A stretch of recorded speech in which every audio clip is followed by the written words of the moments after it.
DYFI কাজ ও শিক্ষার দাবিতে লড়ছে। প্রত্যেক বুথ ইউনিটে কাজ করছে, লোকাল কমিটি, জেলা কমিটি কাজ করছে।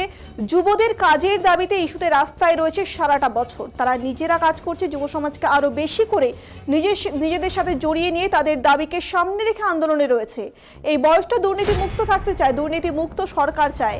যুবরা কাজ চায়, তাদের সংগঠন স্বপ্ন দেখাতে চায়, স্বপ্নকে সফল করার জন্য কাজ করছে। ডিওয়াইএফআই সারা বছর রাস্তায় আছে, যুব সমাজকে তারা কাছে টানার জন্য রাস্তায় রয়েছে বলে জানান ডিওয়াইএফআই এর রাজ্য সম্পাদক মীনাক্ষী মুখোপাধ্যায়।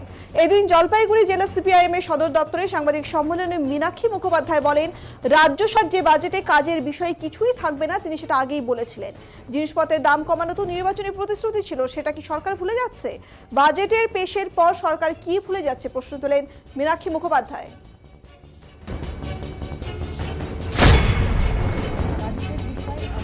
আপনার বাড়ির বিষয় প্রথম দিন থেকে এই লড়াইয়ে বামপন্থী ছাত্র যুব সংগঠন ডিওয়াইএফআই তারা প্রথম দিন থেকে আছে। এর শেষ থেকে ছাড়ার কথা সেদিনও বলেছিলাম, আজও বলছি, এ লড়াই চলবে এবং এটি একটি সামাজিক ব্যাধিতে পরিণত হয়েছে। ফলে এই সামাজিক ব্যাধি দূর করার দায়িত্বও আমাদের।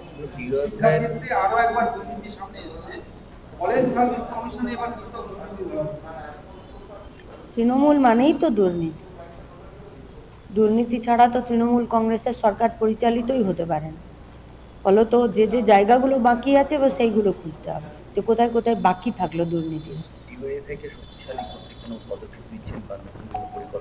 ডিওয়াইএফআই কাজ ও শিক্ষার দাবিতে লড়ছে। DYFI booth unit, local committee, জেলা কমিটি প্রতিনিয়ত নিজেদের কর্মীদের সঙ্গে তারা নিজেরা কাজ করছেন। সাধারণ যুবদের কাজের ইস্যুতে, শিক্ষার ইস্যুতে প্রতিদিন রাস্তায় দাঁড়িয়ে থেকে লড়াই করছে। এটাই ইস্যু, আর এটা শুধু ডিওয়াইএফআইয়ের ইস্যু নয়, এটা আজকে গোটা ভারতবর্ষের ইস্যু, কাজের ইস্যু, শিক্ষার ইস্যু।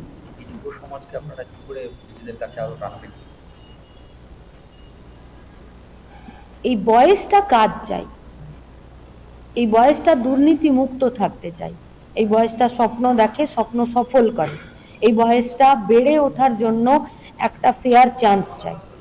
ফলে তো আমাদের ডিওয়াইএফআই সংগঠন যারা প্রতিষ্ঠাতা সম্পাদক সভাপতি ছিলেন বুদ্ধদেব ভট্টাচার্য, দীনেশ মজুমদার, তারাও যেমন স্বপ্ন দেখতেন, স্বপ্ন দেখাতেন এবং স্বপ্নকে সফল করার জন্য একজন কর্মী এবং একজন মুখ্যমন্ত্রী বা একজন মন্ত্রী হিসাবে কাজ করতেন।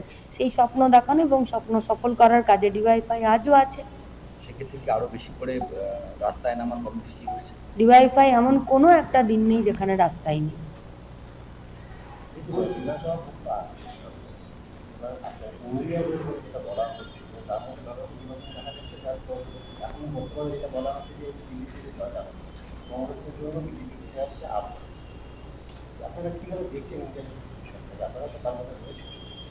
গোটা ভারতবর্ষে বিজেপি এবং পশ্চিমবঙ্গে তৃণমূল এবং বিজেপির বিরুদ্ধে সমস্ত ধর্মনিরপেক্ষ গণতান্ত্রিক শক্তিকে, বামপন্থী প্রগতিশীল শক্তিকে আমরা এক জায়গায় এসে লড়াই করার জন্য আমরাও চাইবো আসুক।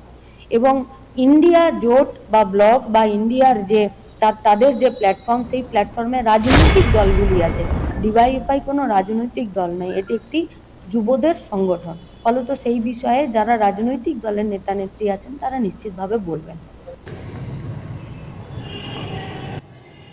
আর যাই হোক, এই বাজেটে পশ্চিমবঙ্গের যুবদের নতুন করে কাজের, সেটা কৃষিক্ষেত্র হোক, সেটা শিল্পাঞ্চল হোক, সেখানে থাকবে না।